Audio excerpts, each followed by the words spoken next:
Good morning. Welcome to Zen Live and ideas that can change your mind or your world. Mind and world are the same. And so last night was the fourth episode of the Ken Burns documentary, and things are heating up. The war, well, I think we left it at 67 last night. So, but the demonstrations are heating up, building up in America, and the great doubt is rising in the troops in Vietnam that something is wrong. This is not a heroic war to save the world from communism. It was a war against simple peasant people, and so this is and I want to keep in mind this metaphor we're using here is that the egg, that culture is an egg, and we all live inside of it. So you got French culture, American, English culture. Every society has a cultural egg, and like the Russian nesting dolls, they kind of like nest in each other. So you have like Western civilization culture with all these smaller eggs in it, you know, French, so forth. So you have this, the Russian nesting dolls is a great metaphor for this nesting of cultures. But the idea is that the cultural egg is, for the chicks inside, the whole world. So you see the world reference to your cultural egg, which we inherit. And when we're born, it's like a womb. So like we're physically in a womb, and when we're physically as a fetus in the womb, we can't see the womb. So we're born out of that womb into another womb, but this is was the womb. The first womb would be the immediate womb of the mother child. There's no break in that, unless the hospital comes in and intervenes and snatches the baby away and sticks the baby in a clinical womb, you know, a little basket with nurses running around with masks on their face so the baby can't see a face. That's a separation there. So if not separated, the mother and child bond as one world, and then gradually the baby's brain begins to form, and the baby begins to discover and merge with the physical world, things and objects, and keeps expanding, and then it merges into the social world, and then at puberty, the child makes a shift from identity with the child and the world and the physical world to the social world, and now you have a teenager. But then there's another shift. Then the teenager goes through this incubation of discovering its social identity, working out all of the possibilities and who I am and what I can do and all that and what is sex and all that, and it's a stage of rebellion, of separation from the parental world, and then the teenager, the adolescent, enters into the adult world, and that's culture. So now that with education, hopefully, the individual cell adapts to and becomes successful in and supports and contributes to the larger cultural egg. Well, in the 60s, this egg broke up, cracked right in half. And you have this image here of, I'll put it back up.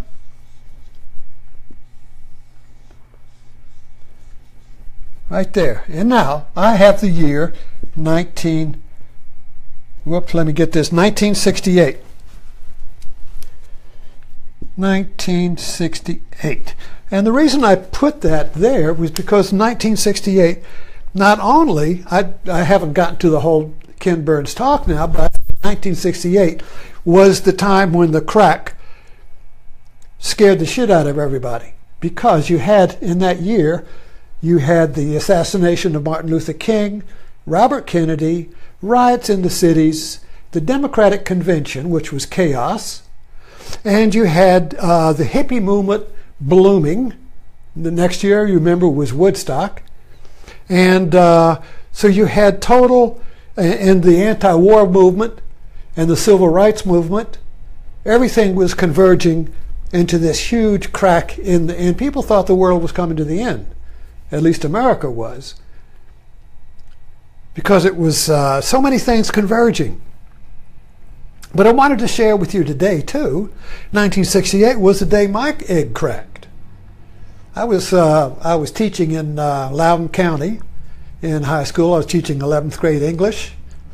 I think most of my grades were, anyway, I was teaching 11th grade English, and Haight-Ashbury was blooming. And so one of my students ran away from home, went to Haight-Ashbury, and her parents went and got her and brought her back. And she was transformed. She was like a little hippie queen. I mean, she had a shift in consciousness.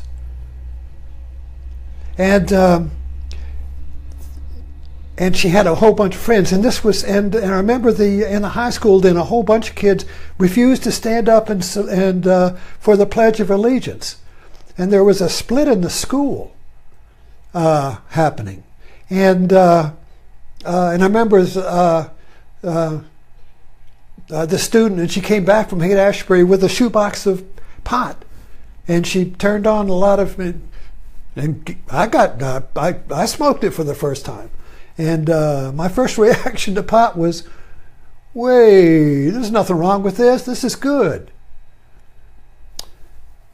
And that, I look back at this. So there were a lot in my own personal life. There were a lot of converging forces. I had been, studying mystical Christianity through Thomas Merton and Alfred North Whitehead and philosophy, and so there were a lot of and death of God and all kinds of cultural breaking ideas were coming into the 60s and into me. And because I had a very neurotic cultural egg, in the sense that, as we all do, when we identify with the culture and we become the culture, when we discover that the cultural identity that I have does not fit with my experience. There's something amiss. There's something out of alignment. And so I'm trying to share with you how the external world of Vietnam and America and the personal world, which I was experiencing, my own personal egg, again, remembering the Russian nesting doll, is that when I say the cultural egg, we are that egg, and that egg is me. In other words, my conscious self, your conscious self, is a microcosm of the macrocosm, is a little egg of the big egg. The cultural egg, I am the culture, and the culture is me. And we really cannot differentiate between the cultural perception and my perception. But again, the cultural egg is like the Russian nesting doll, so you have subcultures within that. Like your religion would be a subculture, or your politics, or your family, or or just a group, a gang, or a club. So all of these are like nesting dolls of cultures within a larger culture. Well, the larger culture was cracking up, and so if the larger culture cracks up, well, then all the little cultures in it crack up too, because each is reflecting the other. So this is what I'm trying to explain, because I've always been, so let me go ahead and share what happened to me. Because even now at the age of 80, I'm still trying to figure out what the fuck happened. You see, because the more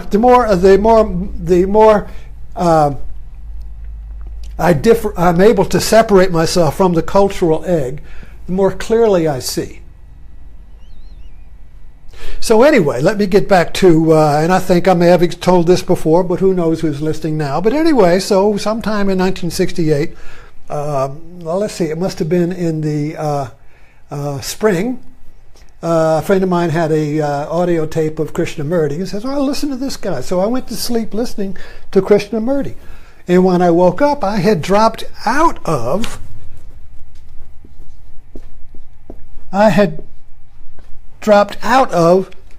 myself. I had dropped out of myself as an egg, which was a personality, just like you know who you are as a self, and you've got all the history and everything you know about yourself. And your idea of who you are and where you are, like I'm little man inside this head or something, wherever you think you are, who you are. Imagine what it would be like if you dropped out of that. So my experience was when I woke up, something had happened during the night. I looked in the mirror and just broke out laughing because I recognized myself. My beloved, you are the one I've been looking for all my life. You see. And a big laughter. It was like a big Zen laugh, a big Buddha laughed. Of course, in Buddhism now, see, every system will have a name for this. So Buddha says it's Buddha nature. Christianity might say Christ nature. So where every system or philosophy or religion is going to have a different cultural context in which to understand this. But the experience itself is beyond words. So I discovered, so just to describe that, because it's still very vivid in my mind, I was totally free of fear. I was totally free of ambiguity. I was totally free of having to choose anything. I just did stuff. I just knew stuff. And I knew stuff, and I discovered that I was no longer in a space where I had to a sense of the doer. In other words, should I do this or that? Or should I react to this or that? That was gone. Life was doing me. Life was doing me. I started sitting in lotus. I didn't know what yoga was, and I started doing all these yoga postures. And I knew what people were doing before they did it. I went to school to teach, and the whole hallway was filled, everybody's eyes, with glowing lights. Souls, consciousness, everybody was consciousness. And I seemed to be operating at a space that was prior to the other minds. In other words, I was like prior to or transcendent of the cultural mind. See, everybody in the school, my family included, my wife didn't know what the hell was going on, but that little hippie queen did. She knew what had happened because it had happened to her in a way. But anyway, so this dropping out is a literal fact. Dropping out of culture. And see, this is like this dropping out of culture is to culture death. There's nothing outside of culture. There's nothing outside of me. So I don't want to drop out of that, you see. So there's a great resistance of culture to dropping out. But in 1968, the thing had cracked open. Everybody was cracked up. And people were dropping out. Of course, what the hippies did was they dropped out and created another culture. Wrong. You see, because they had to create another culture in order to protect themselves from the one they dropped out of. So anyway, but if you drop out by yourself, you see, you're even dropped out of hippies. You even dropped out of the subcultures. You're into Buddha mind. You're into big mind. You've tapped into a field of being that is prior to or upstream of culture, which is divided into, culture is divided into subject and object. That's the basic duality of culture, in that I'm a subject and I'm experiencing the world as an object. That's the fundamental assumption of culture. And then that split between I and it is the basic structure of culture, and then that builds out into all the its. I find out what all the its are. Go to school, study all the its, become an expert in its. Whatever the category is, I become an expert in its, you see. But the I always remains outside, you see. The I always remains outside. But when I dropped out of this, you see, the I and the I was not an I separated from it, but everything was I, thou. Instead of a split, instead of this, there was one. So I was one. The experience I was feeling was I was one with the world. And then with that, I had a direct connection with Christ and his teaching. I'd pick up the Bible and I'd read the teachings of Jesus, his words, and I was reading them as if he were speaking them. But I had the same experience with Walt Whitman. I'll read a song of myself, and I was reading Walt Whitman's words, not as an I reading it, but I was reading Walt Whitman's poetry as he was writing it. His voice was my voice. So I had not a artificial or separated connection, not a relationship with reality. I was reality. There was no separation. And because there was no separation, I was operating kind of like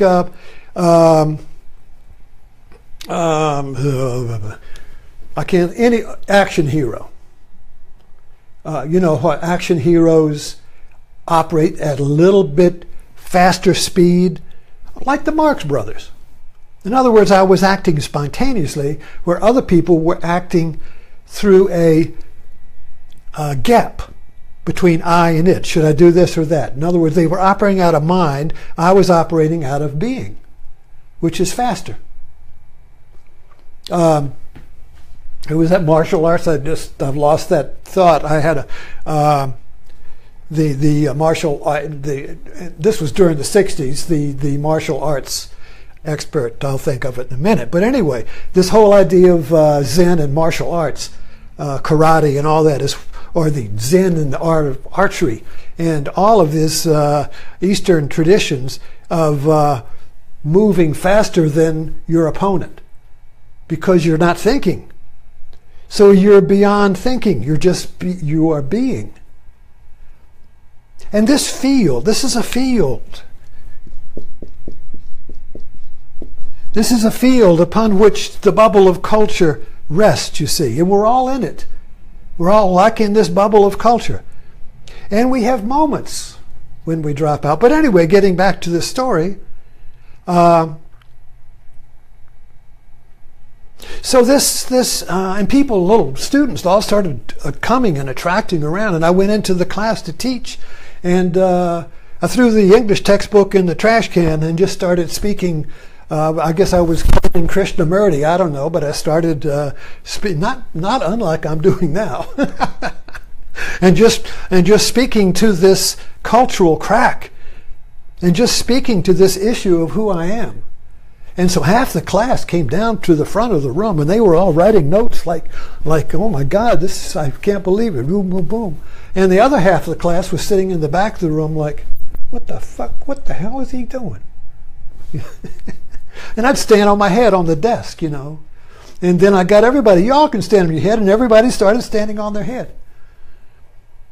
Because I did it. I mean, I did it on the edge of the desk, you know, like, you know, not on the floor.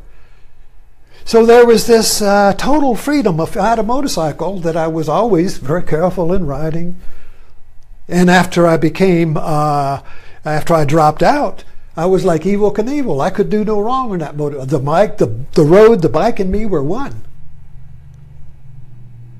So there was this, and also this feeling of well, you see, I knew I had to find a master. I had to find a teacher who could tell me, who could guide, because I was riding a tiger. And that's the feeling of this total energy that you are. And you can do anything. You can do anything, you see, because you have dropped out of this cultural mind field into a being field. That's a good. That's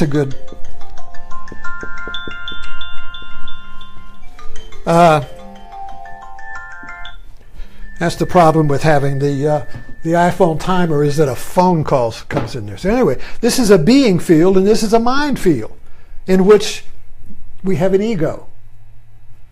So you see, the ego in the mind field is a dual operating system of I and it. But in the being field, there's no ego. I and it are one. That's why Krishnamurti will say, you are the world and the world is you. Well, there's a double edge to that, because in the culture, you are the culture and the culture is you. But if you drop out, you are reality and reality is you. You see the difference? There's no separation here. You just know stuff. You just do stuff. Like Nike commercial. You just do it. There's no ambiguity. This is an unambiguous world. This is an ambiguous world. And we know it. So all of our spiritual disciplines, and many of us have these dropout moments. We all have, I'm sure every one of us has a dropout moment with an insight or an idea or an experience that is not explained by culture.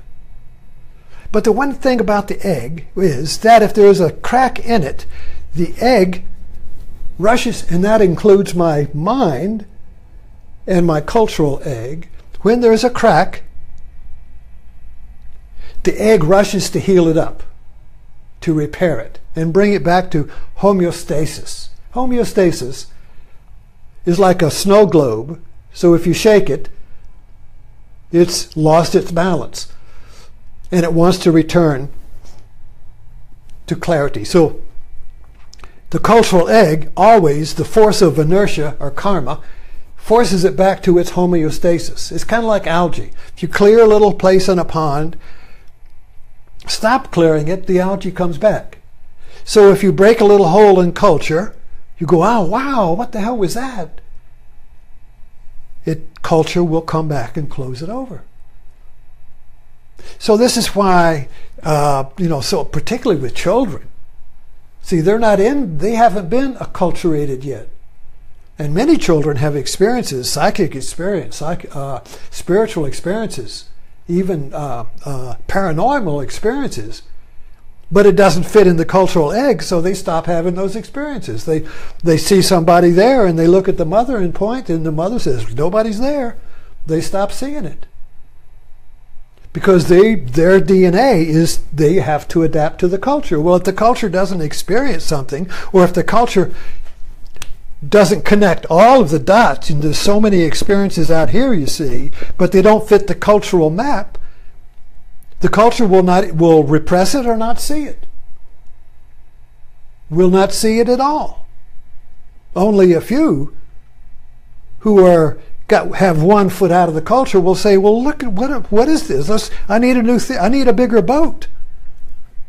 Reminds me of Jaws. We need a bigger boat to understand Jaws. So anyway, the thing I'm trying to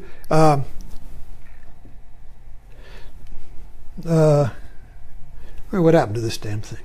I thought I punched that. Okay. So anyway, getting back to finish up my story here, 1968. So I dropped out. I was in the field of being, and I didn't know how to label it. The cultural mind wants to name stuff. The cultural mind wants to explain something. If something is unknown or mysterious, the cultural mind can't stand that. The cultural mind wants to pull it back and say, oh, I know what that is. That is this and that and that, and everything's fine. I'm returned to normal, you see.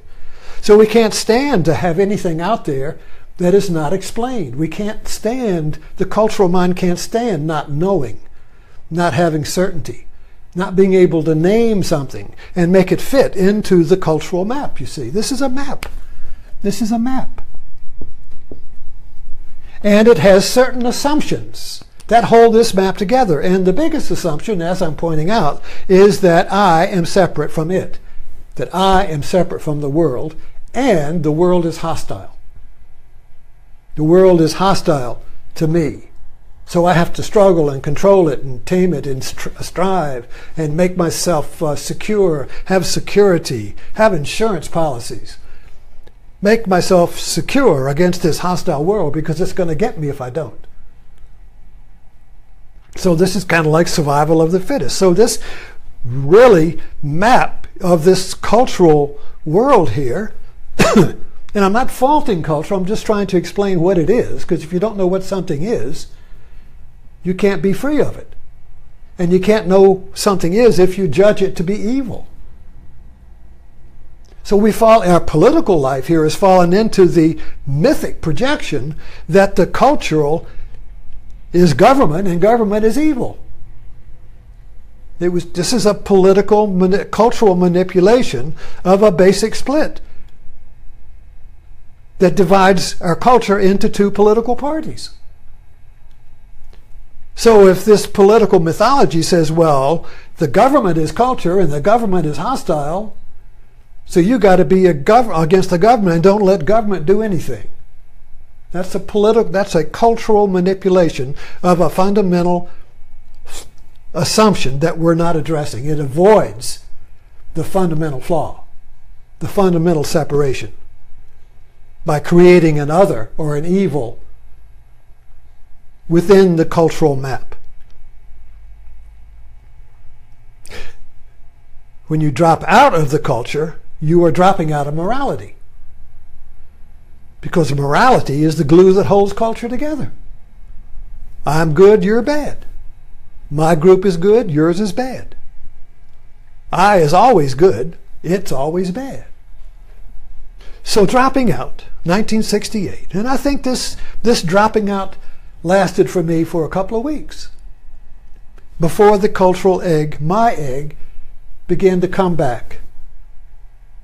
Because my ego, my cultural identity, had not gone through the work of disassembling it. So this was a free gift. So premature spiritual experiences always bring the danger. It's a double-edged thing. It gives you an insight into what the being field is like, but at the same time, the cultural ego wants to incorporate it and creates a spiritual ego. So now, wow, I'm enlightened. Wow, I'm somebody. Finally, I'm somebody. Because I've got this I got God or spiritual experience or enlightenment, you see. I'm Buddha or whatever. All that basically does is bring the unexplainable back up into the cultural orb and give it a name, and now I'm it. So culture closes back over, protects itself, maintains itself. And now you've got what's called a spiritual quest. Because you're in the culture, you're back in the egg, and you know there's an outside of the egg and you want to find it. But you can't find it by using the spiritual, the ego inside the culture can't find the being field that's outside of the culture.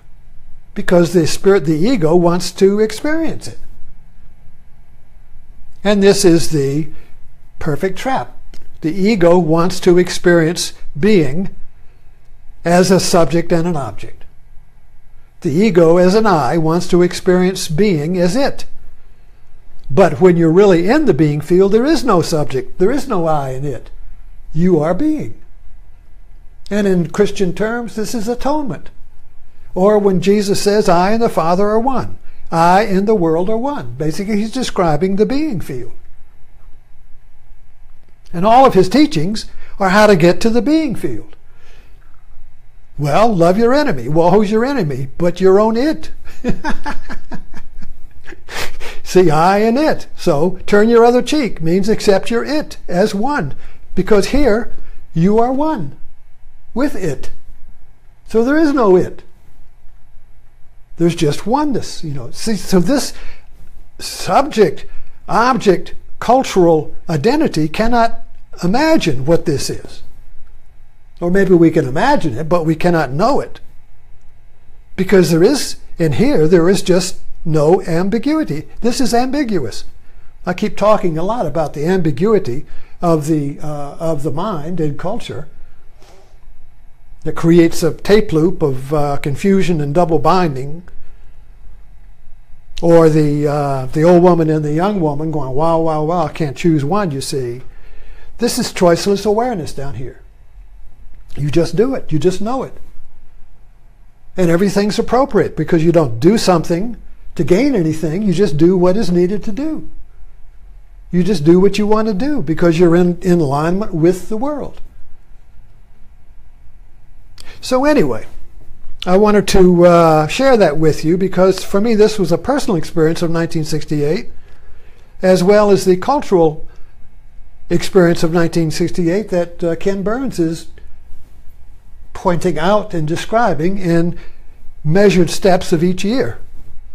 In 1968 was when it all came apart. And guess what happened after that? The cultural egg repaired itself. It came rushing in with law and order. Nixon, conservative movement, law and order, restore order. Put these hippies back in a box. Restore order. The culture repaired itself. And we're still going through this process. And we'll look at that some more. So anyway, thank you for dropping in.